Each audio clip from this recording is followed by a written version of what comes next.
They offered her a job as a nurse. She demanded a rifle. A history student who became the most lethal sniper of all time, with a confirmed 309 kills. The Nazis knew her name, they knew her face, and they feared the whisper of her bullet more than any artillery barrage. This is the story of Lyudmila Pavlichenko. In the annals of World War II, amidst the stories of vast armies and epic tank battles, there are tales of individual soldiers whose skill and courage defy belief. Few are as remarkable, or as terrifyingly effective, as that of Lyudmila Pavlichenko. When Nazi Germany launched Operation Barbarossa in 1941, invading the Soviet Union, they expected a quick victory. What they didn't expect was to meet a 24-year-old university student from Ukraine who would become one of their most persistent and deadly nightmares. She wasn't just a sharpshooter, she was a master of her craft, a hunter in the ruins of Odessa and the cliffs of Sevastopol. The enemy had a name for her, Lyudmila Pavlichenko, but history would remember the title they gave her out of sheer terror: Lady Death. Welcome to Top Tier TV. Today, we're tracing the crosshairs of the deadliest female sniper in history. Before the war, Lyudmila Pavlichenko's life was focused on academia. She was a history student at Kiev University, a diligent scholar with a particular interest in the past. But she had a hobby that would define her future: competitive shooting. She was a member of a shooting club and had earned the coveted Voroshilov sharpshooter badge, mastering the rifle. When the war began, like thousands of patriotic young Soviets, she rushed to the recruiting office to enlist. The recruiters saw a young, intelligent woman and tried to assign her to a nursing unit. She refused. Pointing to her sharpshooter pin, she insisted on being sent to the infantry. Her marksmanship was too valuable to waste. Reluctantly, they assigned her to the Red Army's 25th Rifle Division.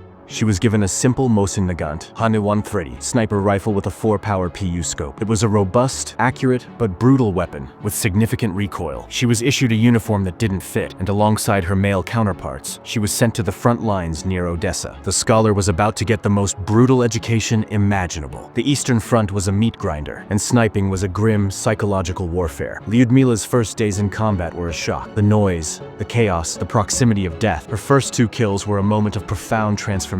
She was hiding in a trench near Odessa when 2 German soldiers, unaware of her presence, wandered too close. She raised her rifle, took aim, and fired. 2 shots. 2 kills. She later said that in that moment, she saw the enemy not as men, but as fascists who had invaded her homeland. That psychological shift was what allowed her to survive. She wasn't a student anymore. She was a soldier, but she was a soldier who used her brain. She developed signature tactics. She would lie for hours, sometimes entire days, in a camouflaged position, observing. She learned to read the wind, the mirage effect of heat on the air, and the patterns of enemy soldiers. She wasn't just shooting, she was hunting. Her preferred technique was to set up near enemy positions and target anyone who showed themselves, creating an aura of invisible, omnipresent terror. The Germans never knew where the next shot would come from. Her score began to climb rapidly. Dozens, then over 100 confirmed kills. Her reputation grew not just among the Soviets, but with the Germans, who started sending their own counter-snipers specifically to hunt her. After a fierce defense, Odessa fell, and Pavlichenko's unit was evacuated by sea to Sevastopol to make another legendary stand. The fighting here was even more intense. In the rocky, mountainous terrain, her skills were pushed to the absolute limit. Her confirmed kill count soared past 250. The Germans began using mortars and artillery to try and flush her out.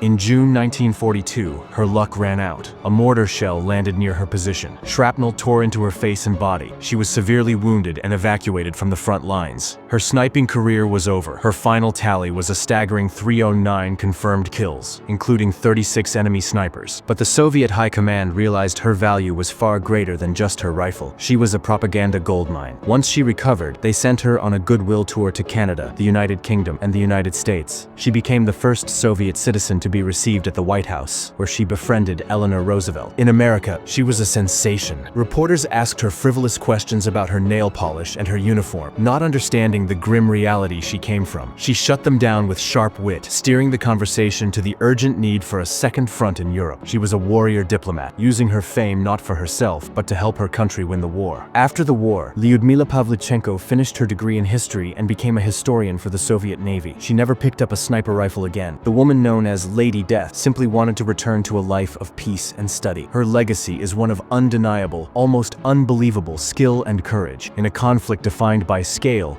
she proved the immense impact a single, determined individual can have. She was a defender of her homeland, a master of her craft, and a symbol of resistance that terrified her enemies and inspired her people. If this story of incredible skill and determination resonated with you, please help us out by hitting the like button and subscribing to Top Tier TV. We work hard to bring these incredible stories to light. Now, Now we want to hear from you. What do you think was the most impressive aspect of Lyudmila's story? Was it her sheer skill as a marksman, her psychological fortitude on the battlefield, or her later role as a diplomat? Let us know your thoughts in the comments below. Thank you for watching. Until next time.